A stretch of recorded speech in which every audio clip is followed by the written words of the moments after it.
நீர் மாத்திரம் எனக்கு போதும். சொல்லுங்க. இனி வரும் பயணங்களில், என்னுடைய எதிர்கால பயணங்கள், வாழ்க்கையில் நான் அடுத்து எடுத்து வைக்கிற ஸ்டெப், புதிய முயற்சிகள், புதிய துவக்கங்கள் இருக்கலாம்.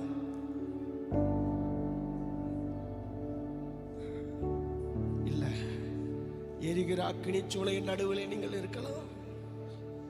சிங்கத்தின் குவைக்கு முன் உள்ள பசிக்கும் சிங்கத்துக்கு முன்பாக நிற்கிற சூழ்நிலையாக இருக்கலாம். புயல் அடிக்கிற படகாக இருக்கலாம்.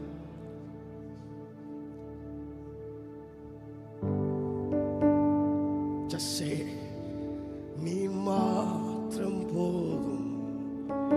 நீ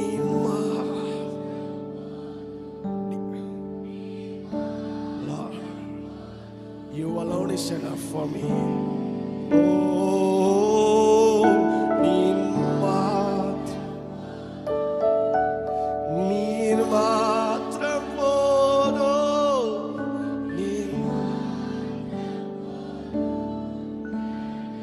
நீர் மாத்திரம் போதுமே.